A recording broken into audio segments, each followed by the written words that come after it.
Salam Bapak Ibu, saudara dan saudari, sahabat-sahabat garam dunia yang terkasih. Selamat hari Minggu untuk kita sekalian. Bacaan-bacaan kudus yang kita renungkan pada hari ini mengajak kita semua untuk merenungkan makna pertobatan yang adalah buah dari iman, buah dari perubahan hidup seseorang menuju kepada yang baik dan benar. Tidak dapat kita pungkiri bahwa setiap orang pasti punya masa lalu. Siapapun dia, dari mana latar belakangnya, kita semua pasti punya masa lalu. Bahkan masa lalu yang gelap, bahkan juga masa lalu yang penuh dengan dosa.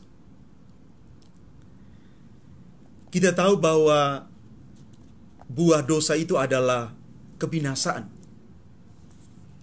Tetapi keselamatan itu dapat dicapai oleh orang berdosa jika mereka melakukan pertobatan.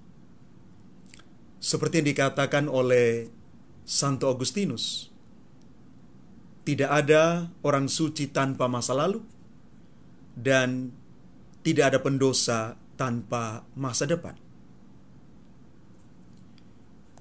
Bapak, Ibu, saudara dan saudari yang terkasih, kita mengetahui kisah Yunus. Tuhan memanggilnya supaya pergi ke Niniwe untuk menyerukan pertobatan. Reaksi orang-orang Niniwe atas seruan pertobatan ini adalah mendengarkan, lalu percaya, dan melakukan tindakan pertobatan. Tuhan melihat iman dan pertobatan mereka, sehingga Tuhan menyesal atas malapetaka yang dirancangkannya terhadap mereka, dan ia pun tidak jadi melakukannya. Karena belas kasih dan kemurahan hati Tuhan itu sungguh-sungguh nyata di dalam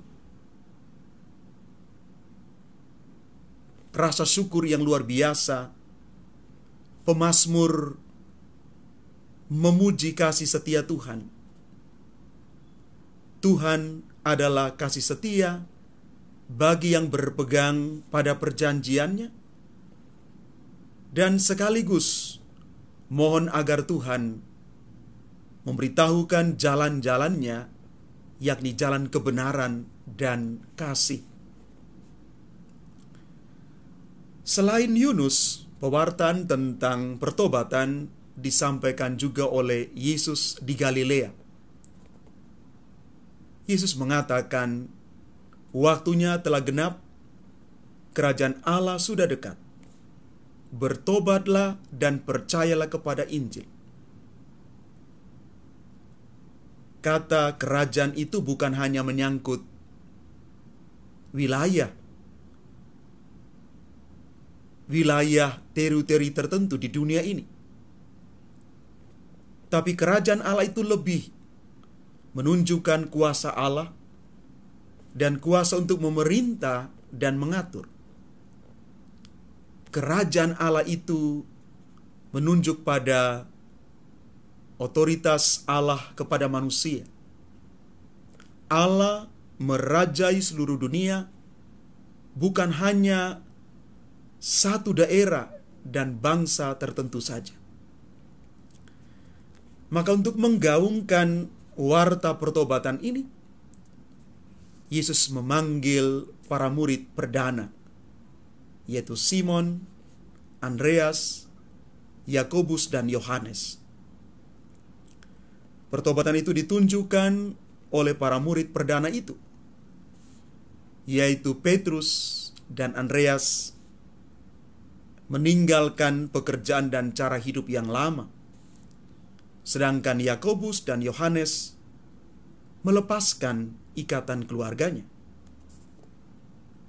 Tugas baru diberikan oleh Yesus adalah supaya mereka menjadi penjala manusia yang akan melakukan tugas ini seumur hidup mereka. Keempat murid pertama ini menjadi contoh dan teladan pertobatan.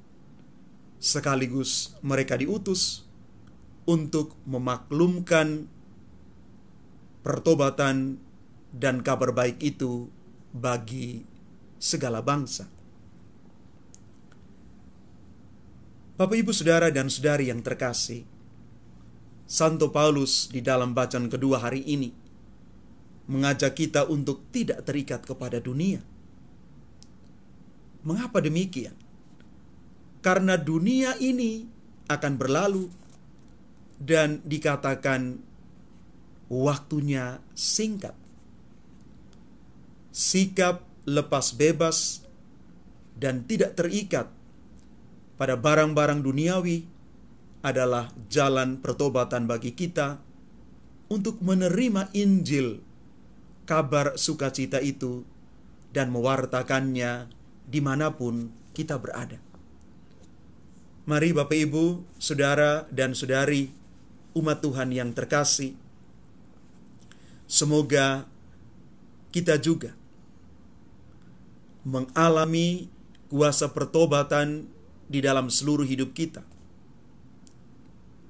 Walaupun tidak mudah untuk meninggalkan cara hidup yang lama, pola pikir yang lama, cara bekerja yang lama, tindakan yang lama.